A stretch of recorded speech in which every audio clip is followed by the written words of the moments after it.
So good morning everybody. Welcome to Anurag Hospital's parent interactive meeting. ఏమండి ప్రస్తుతం చలికాలం అందరూ నా హాస్పిటల్ ఓపీలో मैडम आप तेलुगु समझ सकते? अच्छी बात है. कुछ डाउट्स है तो आप please ask me. I can talk to you in English and explain in English or Hindi. Very nice, very nice. So కూర్చోండి. Very warm good morning to you all. Anurag Hospital మేము ఇంతకు ముందు రెగ్యులర్గా conduct చేసేవాళ్ళం అండి parent meeting and the concept of the parent interactive meeting. Why I put it as interactive meeting? I don't want to give a speech. నేను మీకు speech ఇవ్వడానికి రాలేదు. నేను ఒక 10 నిమిషాలు ఎంచుకున్న టాపిక్ మీద మాట్లాడతాను అండ్ తర్వాత the forum will be open for discussion. అంటే మీరు ప్రశ్నలు అడగాలి, నేను సమాధానం చెప్తాను. మీరు ఎవ్వరు అడగకపోతే నేనే మిమ్మల్ని ప్రశ్నలు అడుగుతాను అండ్ మీరు సమాధానం చెప్పాలి. మంచి ప్రశ్న అడిగిన వాళ్ళకి, అడిగిన ప్రశ్నకు మంచిగా సమాధానం చెప్పిన వాళ్ళకి there are small gifts and please look at them. They are fruits. So healthy gifts for your family. And ప్రస్తుతం నా ఓపీడీలో కూర్చున్న వాళ్ళలో 100% మందికి జలుబు, దగ్గు, సరిది, ఖాసీ, కఫ్ ఈ కంప్లైంట్తోనే వస్తారు చలికాలం. అందుకే ఈ మీటింగ్కి నేను టాపిక్ కింద పిల్లల్లో తరచూ జలుబు, దగ్గు, నిమ్ము ఏమండి. అండ్ చాలా మందికి ఇది ఆస్తమానా, ఈజ్ దిస్ ఆస్తమా అనే డౌట్స్ ఉన్నాయి. And this is very ripe season for asthma. So today's topic is పిల్లల్లో తరచూ జలుబు, దగ్గు, నిమ్ము. అండ్ ఇది ఏ వయసులో వాళ్ళకి వస్తుంది అండి?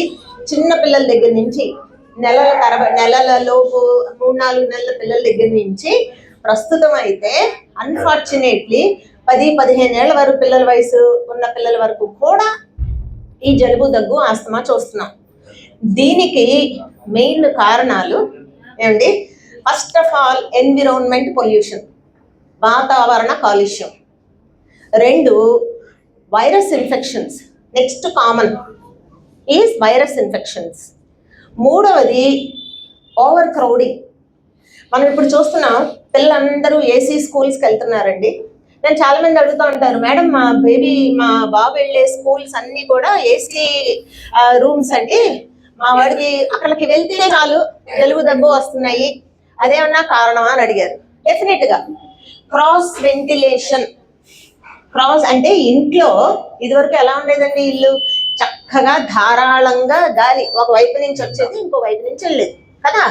ఇప్పుడు అలా ఉండడంలా ఏంటి, ఏసీ రూముల్లో ఎల్లకాలము ఉంచి దానికి సో క్రాస్ వెంటిలేషన్ ఉండడం లేదు. ఫ్రెష్ ఎయిర్, ఒకవేళ ఏసీలు ఫిల్టర్లు సరిగ్గా క్లీన్ చేయకపోయినా డెఫినెట్గా ఎలర్జిక్ బ్రాంకైటిస్లు, ఆస్తమాలు వచ్చే అవకాశం ఉంది. ఓకే, సో ప్రస్తుతం వాతావరణ కాలుష్యం, over crowding, mostly sitting in closed rooms and ఇంకోటి మర్చిపోకూడదండి, ప్యాక్డ్ అండ్ ప్రాసెస్డ్ ఫుడ్స్. ఈ ప్రాసెస్డ్ ఫుడ్స్లో వాడే కలర్స్ కానీ, ప్రిజర్వేటివ్స్ కానీ ఇవన్నీ కూడా ఎలర్జెన్స్ ఉండొచ్చు. సో తరచూ జలుబు, దగ్గు, నిమ్ము, ఆస్తమా రావడానికి కారణం ఈ కారణాలతో పాటు allergies. So viral infections, allergies కూడా చాలా సర్వసాధారణం అయిపోయింది. అండ్ ఒక అంచనా ప్రకారం అరౌండ్ 5 years ఆఫ్ ఏజ్ పిల్లల్లో ఇండియాలో దాదాపు 10% of the children are having allergic cough, cold plus or minus asthma. అంటే 100లో 10 మందికి, 10 మందిలో ఒకళ్ళకి. అంటే ఎంత హెచ్ ఉందండి ఈ సమస్య? So it's a very very globally high significance health burden. Okay, so ఇప్పుడు ఎందుకు వస్తుంది అనేది నేను మాట్లాడాను. తర్వాత నెమ్ము అంటే ఏంటి అని అడుగుతారు. నెమ్ము అనేది ఒక కొలోక్వియల్ టర్మ్ అండి. కఫ్ బోల్తే హిందీ మే, హర్ కఫ్ ఛాతీ కా కఫ్ నహీ హై, ఠీక్ హై. ఏంటి, జలుబు, దగ్గు హెచ్చుగా ఉండి చూడండి, జలుబు, దగ్గు ముక్కుతో మొదలవుతుంది. గొంతు జలుబు, దగ్గు ఎక్కడికే వచ్చింది అనుకోండి, రన్నింగ్ నోస్. అండ్ ఇక్కడ ఇంకోటి చెప్పాలండి, జలుబులో 3 రకాలు ఉంటాయి ఏంటి, బ్లాకర్స్. నోస్ బ్లాక్ ఉంటుంది కొంతమందికి, రన్నర్స్ ఎక్కువ నోస్ రన్నింగ్ ఉంటుంది, స్నీజర్స్ ఎక్కువ తుమ్ములు ఉంటాయి. ఓకే, సో కొద్దిపాటి జలుబు దగ్గు అయితే అండ్ సమ్ ఎలర్జీ అయితే ముక్కు గొంతు వరకు ఆగిపోతుందండి. అదే కనుక కింద ఊపిరితిత్తుల్లోకి శ్వాసనాళాల్లోకి వెళ్ళి బ్రాంకైలోకి కఫం పేరుకుంటే దాన్ని బ్రాంకైటిస్ అంటారు. దాన్ని మాత్రమే ఐడియల్గా కఫ్ ఆర్ కఫం అనాలి. కొంతమంది మేడం మా అబ్బాయి వామిట్ చేస్తే కఫం వస్తుందండి అంటారు. అది పొట్టలో జిగురు, ఛాతీలో కఫం కాదు. ఓకే, అండ్ ఇది నేను చెప్పాను అరౌండ్ 5 years ఏజ్, సంవత్సరం లోపల జలుబు దగ్గు కఫం వస్తే మీరు కొంతమందికి పిల్లల్ని చూస్తూ ఉంటారు, డొక్కలు ఎగరేసి ఆయాసంతో వస్తారు. అది పిల్లలు బాగానే ఉంటారు, ఆడుకుంటూ ఉంటారు. అది వైరస్ ఇన్ఫెక్షన్, దాన్ని బ్రాంకియలైటిస్ అంటాం. 1 or 2 years దాటిన తర్వాత సీజనల్ గా, అంటే ఈ చలికాలం వర్షాకాలం జలుబు దగ్గు రెగ్యులర్ గా వస్తూ ఏమండి పిల్లి కూతలు మీకే వినబడతాయి. ఒక్కోసారి సివియర్ గా ఆస్తమా ఉంటాయి, పిల్లి కూతలు వస్తున్నాయి. అండ్ రాత్రులు నిద్రలో దగ్గొచ్చి లెగుస్తుంటే మాత్రం అది 100% ఎలర్జిక్ దగ్గు ఆర్ బ్రాంకైటిస్ ఆస్తమా అయ్యే లక్షణాలు హెచ్చు. స్కూల్ గోయింగ్ చిల్డ్రన్ లో రాత్రులు గురక పెడుతున్నాడు, రాత్రులు దగ్గొచ్చి నిద్రలో లేచిపోతున్నాడు అంటే డెఫినెట్ గా దేర్ ఈస్ సమ్ ప్రాబ్లం. ఇంకొకటి స్కూల్ గోయింగ్ చిల్డ్రన్ ఆడుతున్నాడు, పరిగెడుతున్నాడు, ఆయాసం వచ్చి ఆగిపోతున్నాడు, ఆయాసం దగ్గు వచ్చి ఆగిపోతున్నాడు. So that is definitely asthma season లో ఉన్నట్టుగా కింద మనం లెక్క పెట్టుకోవాలి. Okay, so these are the signs of asthma. And ఆస్తమాకి సరే కనుక్కున్నాము మేడం, మీరు చెప్పారు లక్షణాలు ఉన్నాయన్నారు, దీనికి వైద్యం ఉందా, అసలు ఇది ఎందుకు వస్తుంది, అలాంటి ప్రశ్నలకి సమాధానాలు ఇప్పటివరకు చెప్పిన దాంట్లో నా ఇంట్రొడక్షన్ అయిపోయిందండి, ఎందుకు వస్తుందో చెప్పాను. సో మీ ప్రశ్నలు ఏమైనా ఉంటే కనుక I will be happy to answer your questions. ఏమండి ఇది గ్రూప్ ఏ అండి, ఇది గ్రూప్ బి అండి. చూద్దాం ఎవరు ఎంత ఎక్కువగా పార్టిసిపేట్ చేస్తారు. గ్రూప్ ఏ గెలుస్తుందా, బి గెలుస్తుందా? సార్ చిన్నప్పుడు స్కూల్లో టీచర్ అడిగితే ప్రశ్నలు అండి ఉత్సాహంతో చేయి పైకెత్తి ఆన్సర్లు చెప్పేవాళ్ళం కదా, ఆ ఉత్సాహం చూపించండి. ఓకే, తప్పైన ప్రశ్న ఈ ఆన్సర్ కొంపలేముల్లో, nothing to worry. At the end of the day నేను సరదాగా పార్టిసిపేట్ చేశాను అనే సాటిస్ఫాక్షన్ ఉంటుంది. గెలిచామనుకోండి, ఆ చిన్న గిఫ్ట్ తీసుకున్నారు అనుకోండి, దట్స్ కిక్ కదా. ఓ నాకు కూడా గిఫ్ట్ ఎవరు కావద్దండి, చిన్న పెద్ద అయినా సరే. So it's all participation gift. So please మీరు అండ్ షూర్ ఇక్కడ ఉన్న వాళ్ళందరికీ జలుబు దగ్గులు హెచ్చుగా, నా దగ్గర లోపల ఇన్పేషెంట్ ఆస్తమా వాళ్ళు కూడా ఉండాలి. ఫాతిమా వాళ్ళేది, వాళ్ళ తాతగారు రాలేదా? Okay, so I'm sure they will have lot of questions. Madam questions are open to group A. No questions?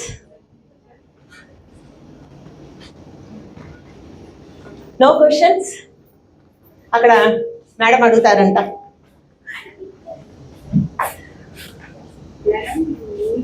ఆన్చి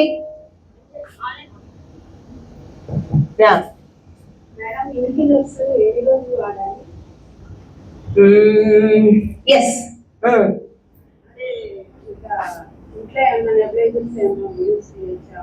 okay, very good, good question.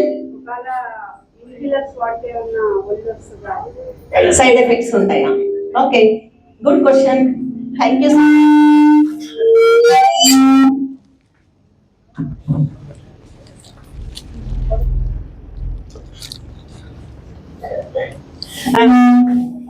అది వాల్యూమ్ తగ్గించు, లేకపోతే నేను ఇందులోనే మాట్లాడేస్తాను. ఈ రోజుల్లో సర్వసాధారణంగా నేను చూస్తున్నది జలుబు దగ్గు అనగానే ప్రతి వాళ్ళు ఒక 1000 రూపాయలు పెట్టి నెబులైజర్ కొనేసి ఏమండి ఇంటి దగ్గర నెబులైజర్ పెడుతున్నారు. ఫస్ట్ ఆఫ్ ఆల్ నెబులైజర్లో 100% మేము వాడేది 99% నెబులైజర్స్ వాడేది ఓన్లీ ఆస్తమా పేషెంట్లకి. జలుబు అని చెప్తారు, మేడం మేము ఇంటి దగ్గర నెబులైజర్ పెట్టుకున్నామండి అంటారు, which is wrong. And some times which may cause problems. చెప్తాను ఎందుకో, అందుకని వాళ్ళకి చెప్తాను, అమ్మ మీ బేబీకి ఆస్తమా ఉందా అని అడుగుతాను. నేను కాదు కదా, నన్ను అడగండి నేను ఆస్తమానా కాదో చెప్తాను. మీకు ఆస్తమాకి మాత్రమే నెబ్యులైజర్స్ వాడాలి. జస్ట్ బికాస్ బజార్లో అవైలబుల్గా కాబట్టి మీకు ఏదో మన బేబీకి పెట్టేసామన్నట్టుగా పెట్టకూడదు. ఎందుకు అంటే నెబ్యులైజర్స్ అనేది ఆ మెడిసిన్ కలిపి, మెడిసిన్ అన్ని చోట్ల అవైలబుల్, బట్ నా హాస్పిటల్లో నేను నెబ్యులైజర్ ఆక్సిజన్తో పెడతాను. ఏమండి, నెబ్యులైజర్తో ఒక్కొక్కసారి సడన్గా ఊపిరితిత్తులు శ్వాసనాళాలు ముడుచుకుపోయి, ఏమండి ఎక్యూట్ రిఫ్లెక్స్ బ్రాంకోస్పాజం అంటాం, అలాంటిది వచ్చి బాడీలో ఆక్సిజన్ పడిపోయి సీరియస్ కూడా అవ్వచ్చు. తక్కువ, but still why to take risk. And madam అడిగారు, సో కాబట్టి ఇంటి దగ్గర నెబులైజర్స్ డాక్టర్స్ మీ బిడ్డకి ఆస్తమా ఉందని చెబితే తప్పితే అత్యవసర పరిస్థితి నా సలహా అయితే డోంట్ యూస్. వై? నేను హాస్పిటల్లోనే పెడతానంటే నేను ఆక్సిజన్తో పెడతాను, సేఫ్టీ ప్రికాషన్స్ తీసుకుని పెడతాను. మరి మేడం మేము ప్రతిసారి మేము హాస్పిటల్కి రాలేం కదా, కాస్ట్లీ కదా, మీ ఫీజు కూడా ఎక్కువ కదా అన్నారు అనుకోండి, ఐ ప్రిస్క్రైబ్. నేను ఇది ఈ చక్కటి ఎక్విప్మెంట్ని ఏంటి ఇన్హేలర్స్ అసెంబ్ల్ చేయండి. శ్రీకాంత్ గారు తెలుసుగా అందరికి, ఇన్హేలర్స్ ఇస్తాం. ఇన్హేలర్స్ నెబ్యులైజర్స్ అంత ఎఫెక్టివ్ అండ్ నెబ్యులైజర్స్ అంత కంటే సేఫ్. సో హ్యాపీగా మీరు ఇంటి దగ్గర ఒక వైద్యం కావాలి అని మీరు అడగక్కర్లేదు, నేనే రాస్తాను. మాటిమాటికి బ్రాంకైటిస్ ఆస్తమా వస్తుంటే నేనే రాస్తాను. So inhalers are very safe.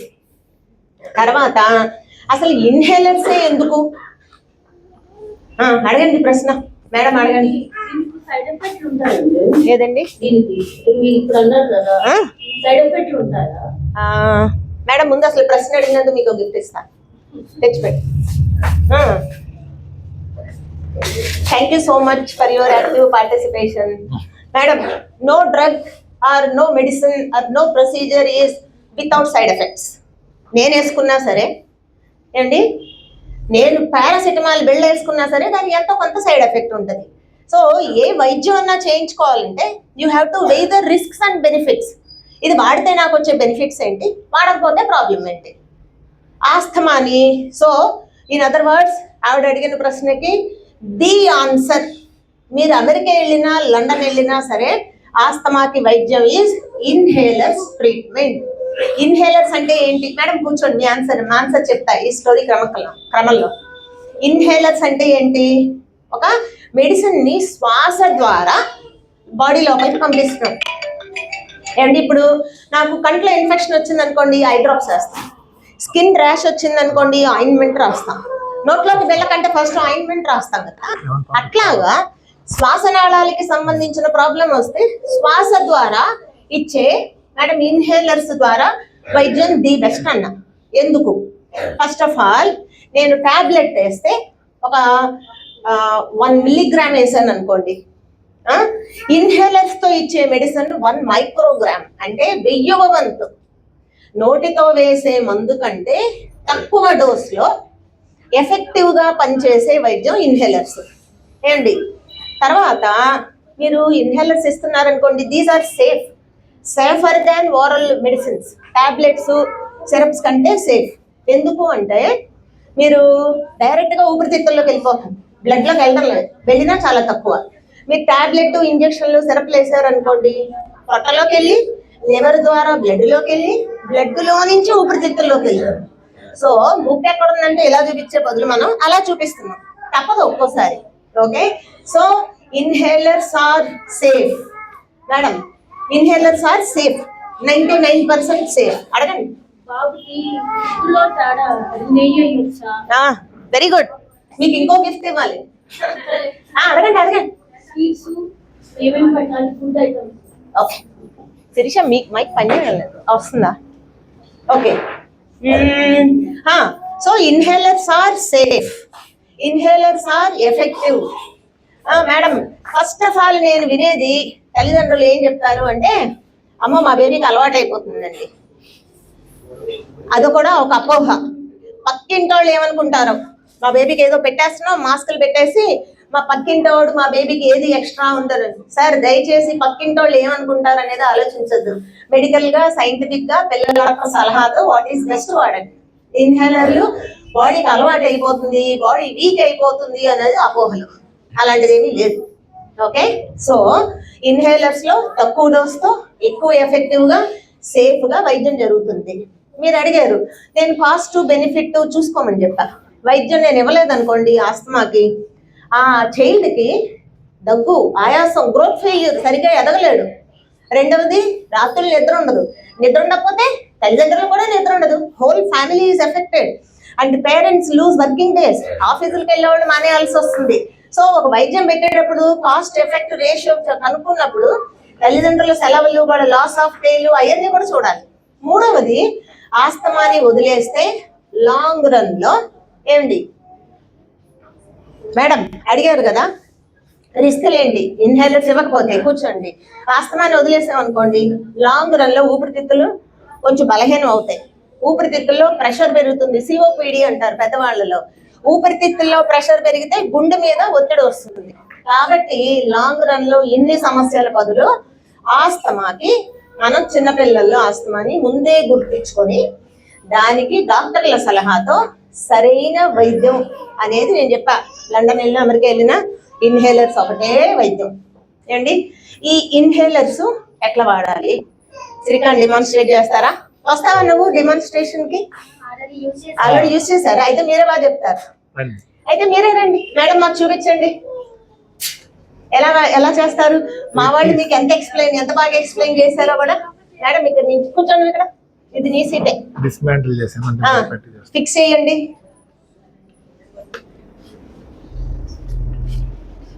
చేసే ముందు జాగ్రత్తలు కూడా చెప్పండి.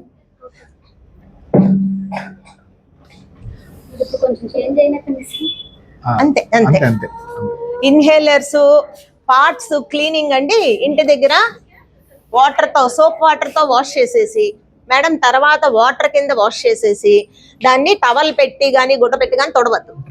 ఓకే, జస్ట్ గాలికి ఆరబెట్టేసేయండి. ఓకే, చూపించండి. 2 టైమ్స్ ప్రెస్ చేయాలి. ఇది సీల్ చెప్పాలి. ఇది క్లోజ్ చేయాలి ఫుల్ గా. బాబు ఫేస్ కి ఓపెన్ లేకుండా క్లోజ్ చేసి. Very good. స్ట్రైట్ గా చూసి 2 టైమ్స్ ఇలా ప్రెస్ చేసి మళ్ళీ కొంచెం గ్యాప్ ఇవ్వమని చెప్పారు. గ్యాప్ ఇచ్చిన తర్వాత మళ్ళీ 2 టైమ్స్ ఫిల్మ్ చేసి మళ్ళీ గ్యాప్ ఇచ్చి ఇంకో 2 టైమ్స్, అలా 6 టైమ్స్. ఒక orange colour, green colour inhalers ఉంటాయి. Super, very good. మేడం కి ఒక గిఫ్ట్ శ్రీకాంత్ ఇవ్వండి. Thank you so much. Little boy కి ఇవ్వండి, మోడల్.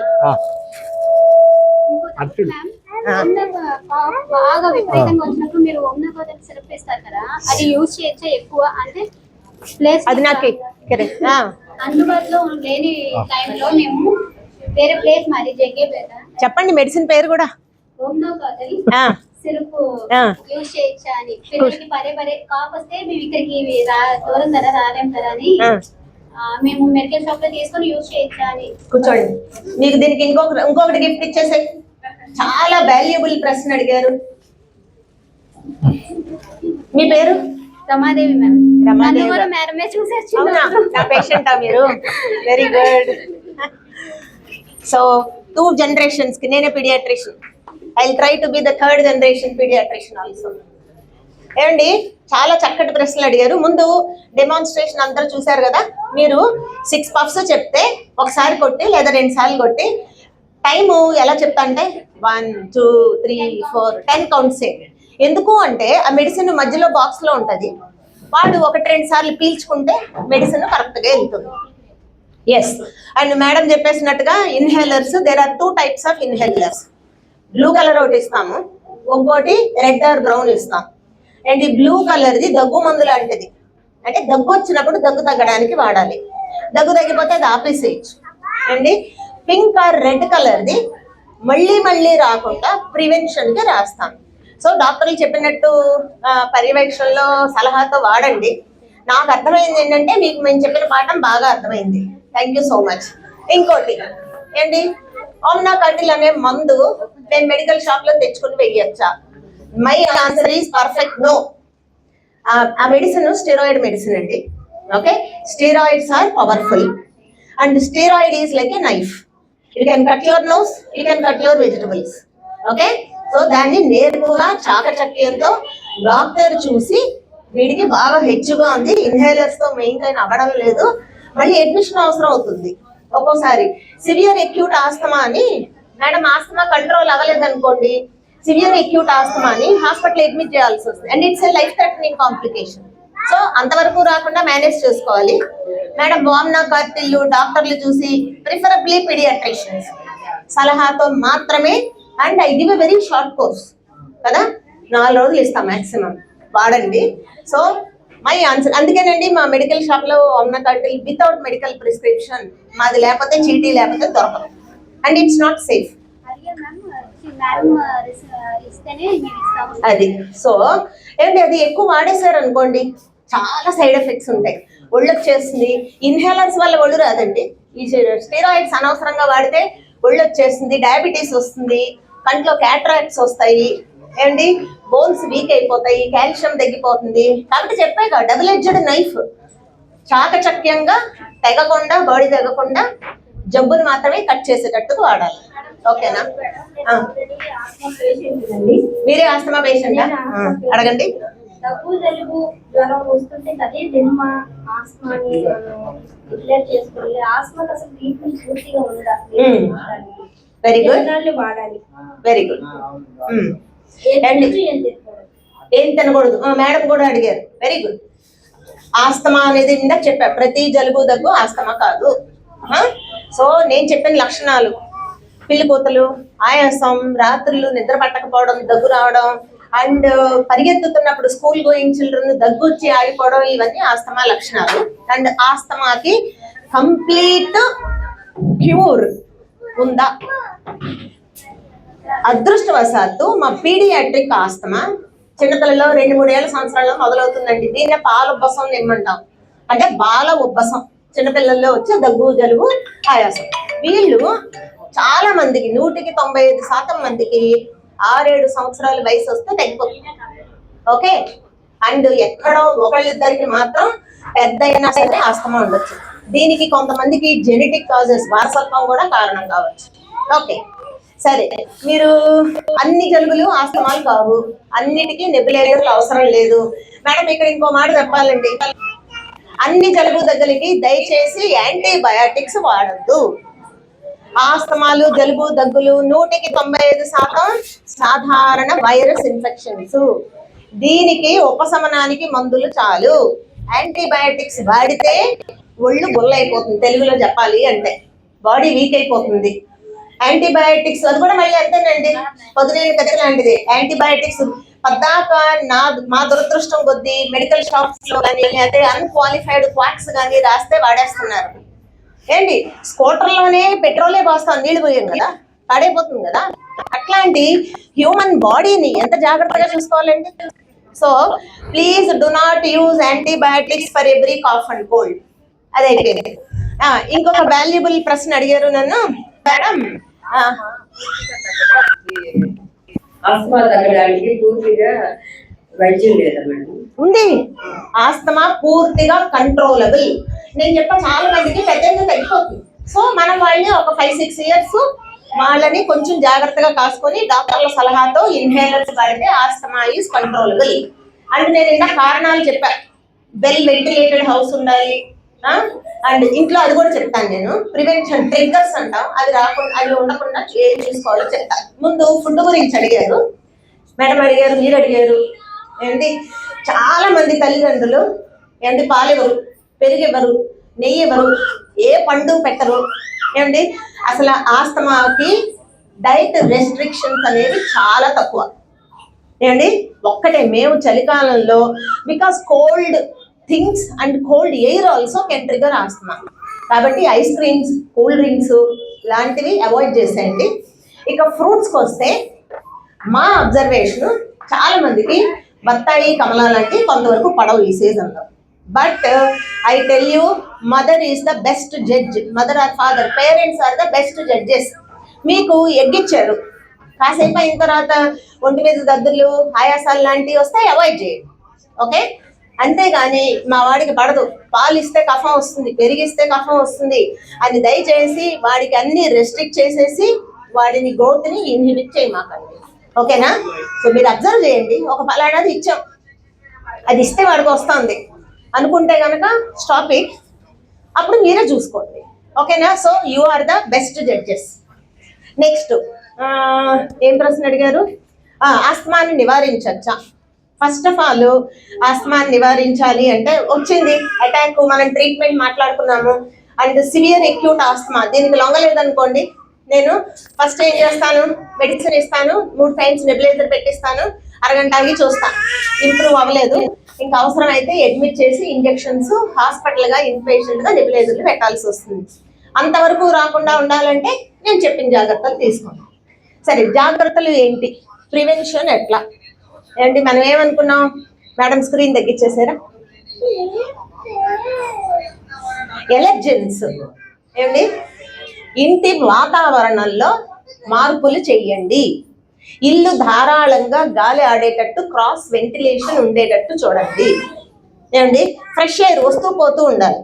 నెక్స్ట్, పొగలు, దుమ్ము, ధూళి లేకుండా చూడండి. కన్స్ట్రక్షన్ వర్క్ ఏమండి, సిమెంట్లు అలాంటివి ఉంటే కనుక ఆ ఎన్విరాన్మెంట్ నుంచి చైల్డ్ని దూరంగా ఉంచండి. దోవల చక్రాలు, పొగలు వచ్చేవి, అగరత్తు ధూపాలు అవాయిడ్ చేయండి. ఫర్ టాయ్స్, బొచ్చు బొమ్మలు వద్దు. అండ్ పెట్ యానిమల్స్, కుక్కలు పిల్లులు ఉంటే వాళ్ళ ఒంటి నుండి బొచ్చు సన్నగా గాలి ఎగురుతూ ఉంటుంది, అవాయిడ్ చేయండి. ఇల్లు దులపాలి, బూజులు దులపాలి అంటే పిల్లవాడి సెలవు అప్పుడు ఎప్పుడో పెట్టుకోండి, వాడిని బయటికి పంపించి దులిపించండి. అండ్ వెట్ మాపింగ్, ఆస్తమా పిల్లలు, ఎలర్జీ ఉన్న వాళ్ళ పిల్లలు ఇంట్లో ఉంటే చీపురుతో తొడవద్దు, వెట్ మాపింగ్ గుడ్డతో శుభ్రం చేయండి. ఓకే? అండ్ చాలా కారణం ఏంటంటే చాలా మందికి డస్ట్ మైట్స్.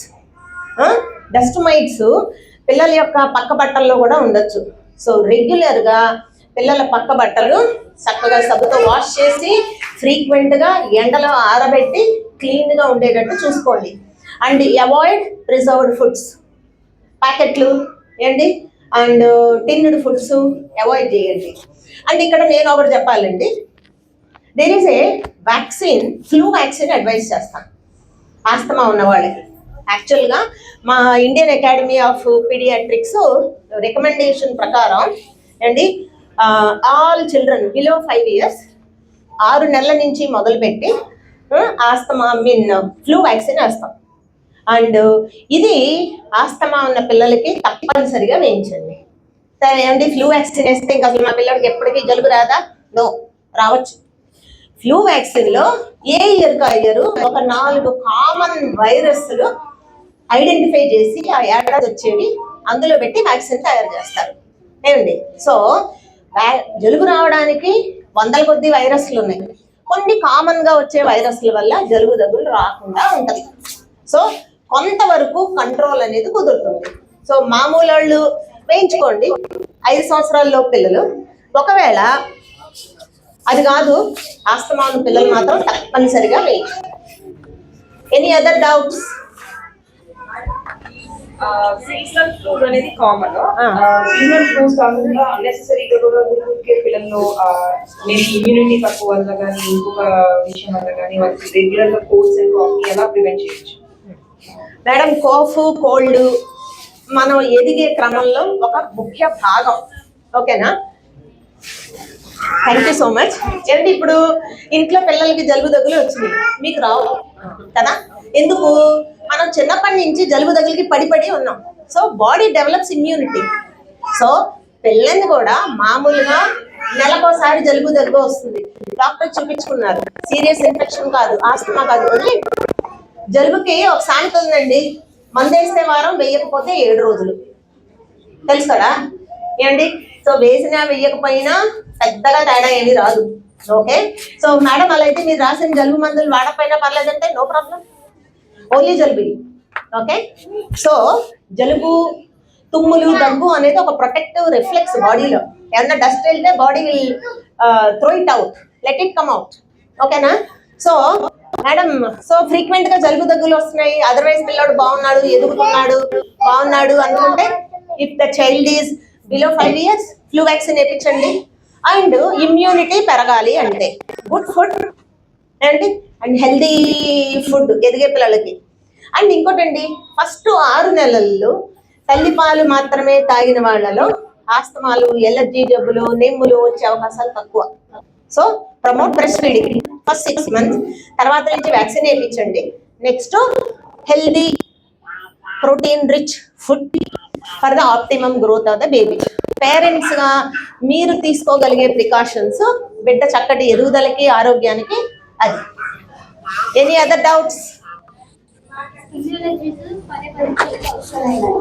స్కిన్ ఎలర్జీస్ అయ్యి ఇప్పుడు మనకి ఉంటే పిల్లలకు వస్తాయి, లేకపోతే వాళ్ళకి ఆటోమేటిక్ గా వస్తున్నాయి మేడం? ఏమండి, స్కిన్ ఎలర్జీస్, ఎలర్జీ అనేది బాడీలో ఎక్కడన్నా రావచ్చు. సో ఆస్తమా ఉన్న వాళ్ళకి స్కిన్ ఎలర్జీస్ ఉండే అవకాశం ఉంది. ఎగ్జిమా అంటాం. సో స్కిన్ ఎలర్జీస్, ఆస్తమా ఇవన్నీ ఒక spectrum of disorders. So skin allergies ఉన్న వాళ్ళకి ఆస్తమా ఎక్కువ రావచ్చు. రెండోది పేరెంట్స్ గా మీకుంటే వస్తాయా అంటున్నారు. సో పేరెంట్స్ కి ఎగ్జిమా ఉంటే పిల్లలకి వచ్చే అవకాశం ఉంది, because it is a genetic disease. రెండోది పేరెంట్స్ కి ర్యాషెస్ వస్తే అది ఎలర్జీయా, ఇన్ఫెక్షనా, డాక్టర్ సలహా తీసుకోండి. ఇన్ఫెక్షన్స్ అనుకోండి అంటే తామర లాంటివి, స్కిన్ ఇన్ఫెక్షన్స్ ఒకరి నుంచి ఒకరికి స్ప్రెడ్ అవ్వచ్చు. సో కాబట్టి అది ఏంటి అనేది అవసరమైతే మెడికల్ సలహా best. Yes, this little girl, she has any doubt? So, doctor, this wheezing and asthma is the same. Yeah, almost same. Wheezing is synonymous with most probably asthma. Okay, and see, all noisy breathing is different, madam. Right. See, noisy breathing, even many newborn babies, they will have noisy breathing. So శ్వాస తీస్తున్నప్పుడు శబ్దం వస్తుంది, mild గా గొరక వస్తుంది, నిద్రలో snoring. It is not asthma. Wheezing is like పిల్లి కోతలు. పిల్లి కోతలు అంటే తెలియచ్చండి. Yeah, so once you listen and పిల్లి కోతలు మీకు వినబడే అవకాశం తక్కువ. They are better audible with a stethoscope. But sometimes if the wheezing is severe, తల్లిదండ్రులే చెప్తారు మాకు, మేడం పిల్లి కోతలు వినబడుతున్నాయండి అని. చెప్తాను, నేను దూరం నుంచే వినబడుతుందిరా, స్ట్రెత్ కూడా అక్కర్లేదు అని చెప్తా ఉంటాను నేను. Okay, so all noisy breathing is not asthma, but if one can hear wheeze, definitely I have to rule out asthma. Okay, and yes, anything else? Any questions? Every question తొందరగా అడిగేస్తే తొందరగా ముగిస్తా, తొందరగా OP పూర్తి చేసి మిమ్మల్ని ఇంటికి పంపిస్తా. Sorry for holding you back, but it is for your benefit. Asthma కూడా వారసత్వంగా వస్తుంది. రావచ్చు. ఎస్, తల్లిదండ్రుల ఆస్తమా అంటే పిల్లలకి రావచ్చు. అండ్ ప్రస్తుతం వచ్చే ఆస్తమాలు మాత్రం it's mostly environmental pollution, lack of cross ventilation, overcrowding and allergens. ఏమండి, ఎనీ డౌట్స్ ఫాదర్ కి? Okay, no doubts? Okay. Doctor, one last question. For allergies, test ఉంటాయి కదా, చేయించుకోవాలా test? Yes, very good question. After what time, like? Because Okay, please. Most of the, now we learned asthma is a part, it's mostly an allergic process. Okay, and asthma gani. And one more thing I want to tell you, all allergies are not simple. కొంతమందికి just దురదలు, దంతులు రావడం, rashes and wheezing, cough రావడమే కాదు. Allergy is a very life threatening condition. ఇప్పుడు కొంతమంది ఉంటారండి, వాళ్ళకి especially allergies abroad లో ఎక్కువ. వాళ్ళకి they will have nut allergies, very common, even including a peanut allergy. వేరుశనగ పప్పు పడక ఏమండి అది తిని they going to shock, they simply collapse and they start wheezing. So severe allergies ఉన్నప్పుడు if you are paediatrician advice, there are skin test available. Prick test ఉంటాయి, అందులో common allergens, egg కానివ్వండి, డస్ట్ మైట్స్ కానివ్వండి, రకరకాల, suppose you have పెట్ నుంచి కూడా తీసి, so patch test అని చేస్తారు. So for severe allergies which are not control with the regular measures, definitely there are allergy test, and if necessary you will be referred to a allergy specialist also. Okay, so ఇంకేమి ప్రశ్నలు లేకపోతే గనక I close this session. Thank you very much అండి. ఓపిక్గా ఈ meeting కి attend అయ్యి ప్రశ్నలు అడిగి, ఏమండి ఎలర్జీ, ఆస్తమా గురించి మీ ప్రశ్నల రూపంలో మిగిలిన వాళ్ళకి కూడా ఎక్స్ప్లెయిన్ చేయడానికి మా అనురాగ్ హాస్పిటల్కి వచ్చి మాకు ఈ అవకాశం ఇచ్చినందుకు థ్యాంక్ యూ సో మచ్. మీకు కూడా చాలా థ్యాంక్స్. మాకు ఇన్ని అవైలబుల్ అన్ని చెప్పారు పిల్లల కోసం, పిల్లల హెల్త్ కోసం మీరు అన్ని చెప్పినందుకు. మా Thank you. పిల్లల హెల్త్ గురించి మీరు కూడా ఆలోచిస్తున్నారు. నాకు I love education. So test చేసి మందు ఇవ్వడం ఒక ఎత్తు అయితే, ఎడ్యుకేట్ చేశారనుకోండి మీరు నా దగ్గరికి మళ్ళీ మళ్ళీ రాకుండా ఎలా చూడాలి అనేది I try to do that. Thank you so much. Thank you అండి.